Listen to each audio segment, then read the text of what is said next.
Petrol diesel కొరత తీవ్రమవుతోందన్న వదంతులను నమ్మి రాష్ట్రంలో వాహనదారులు పెట్రోల్ బంకుల వద్ద అక్కడక్కడ క్యూలు కడుతూనే ఉన్నారు. ఇవాళ కూడా పలు పెట్రోల్ బంకుల వద్ద రద్దీ కనిపించింది. రంగారెడ్డి జిల్లా మొయినాబాద్లో ఉన్న 2 బంకుల్లో నిన్న సాయంత్రం స్టాక్ అయిపోయింది. ఈ రోజు ఒక్క బంకులోకి మాత్రమే పెట్రోల్ రావడంతో వాహనదారులు క్యూ కట్టారు. బైక్లకు 300 రూపాయలు, కార్లకు 1500 రూపాయల ఇంధనాన్ని బంక్ సిబ్బంది పోస్తున్నారు. హైదరాబాద్ ఆసిఫ్ నగర్, మల్లేపల్లి ప్రాంతంలో సీఎన్జీ కోసం 4 కిలోమీటర్ల మేర ఆటోలను క్యూ లైన్లో పెట్టారు. లగ్డేకాపూల్లోని సీఎన్జీ బంక్ వద్ద ఆటో డ్రైవర్లు ఆందోళన చేశారు. 2 రోజుల నుంచి గ్యాస్ కోసం ఎదురు చూస్తున్నా పట్టించుకోవడం లేదంటూ నిరసన తెలిపారు. ఆటో డ్రైవర్ల ఆందోళనతో ట్రాఫిక్ జామ్ కాగా ఘటనా స్థలానికి చేరుకున్న పోలీసులు ట్రాఫిక్ ను క్రమబద్దీకరించారు. సూర్యాపేట జిల్లా హుజూర్ నగర్ లోని నయరా పెట్రోల్ బంకులో అకస్మాత్తుగా పెట్రోల్, డీజిల్ ధరలు పెంచారు. లీటర్ పెట్రోల్ కు 5, డీజిల్ కు 3 రూపాయల చొప్పున పెంచారు. ప్రభుత్వ బంకులో పెరగని ధర ప్రైవేట్ బంకులో పెరగటం ఏమిటని వినియోగదారులు ప్రశ్నిస్తున్నారు. మరోవైపు మేడ్చల్ జిల్లా శామీర్పేట దత్తాత్రేయ భారత్ గ్యాస్ ఏజెన్సీ వద్ద ఉదయం నుంచి గ్యాస్ సిలిండర్లతో వినియోగదారులు క్యూ కెట్టారు.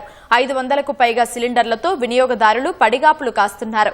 బుకింగ్ చేసిన 20 రోజుల తర్వాత కూడా గ్యాస్ రాకపోవడంపై ప్రజలు తీవ్ర అసహనం వ్యక్తం చేస్తున్నారు. వినియోగదారులు ఎవరూ ఆందోళన చెందవద్దని, అందరికీ సరిపడా గ్యాస్ అందుబాటులో ఉందని ఏజెన్సీ అధికారి తెలిపారు.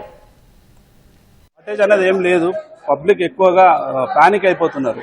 సిలిండర్ దొరకదేమో, రాదేమో అన్న ఒక సోషల్ మీడియాలో వచ్చినటువంటి వార్తలను ఆధారంగా చేసుకొని అది చేస్తున్నారు.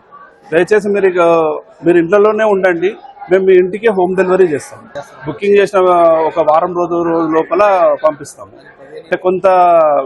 కొంత పబ్లిక్ పానిక్ అయిపోయి ఇక్కడికి రావడం వల్ల ఇబ్బంది జరుగుతుంది. ఎందుకంటే ఫస్ట్ ఎవరైతే మొదలుగా బుక్ చేస్తారో వారికి మాత్రమే మేము సిలిండర్ ఇస్తాము. బుకింగ్ ఉండి మీకు ఓటీపీ వస్తుంది, ఓటీపీ ఎంటర్ అయితేనే సిలిండర్ అనేది డెలివరీ అవుతుంది. సరిపడా ఎప్పుడు నేను మెయింటైన్ చేస్తాను. కొంచెం పబ్లిక్ పానిక్ అవ్వడం వలన కొంచెం 1 రోజు 2 రోజులు అన్నట్టు అటు ఇటుగా వెనక ముందు అనేది అవుతుంది. హుజూర్నగర్లో ఎక్కడ లేని ఏ బంకులో లేని రేటు నేర బంకుల 112 రూపాయలు, 1 లీటర్పై 5 రూపాయలు పెంచడం జరిగింది. దీనికి వాహనదారులు ఎవరైనా చాలా ఇబ్బందికి గురవుతున్నాం. 5 రూపాయలు దేనికంటే మేము దీనికి డిపెండెంట్ ఏదో వచ్చి రాని సమాధానం చెప్తున్నారు యాజమాన్యం.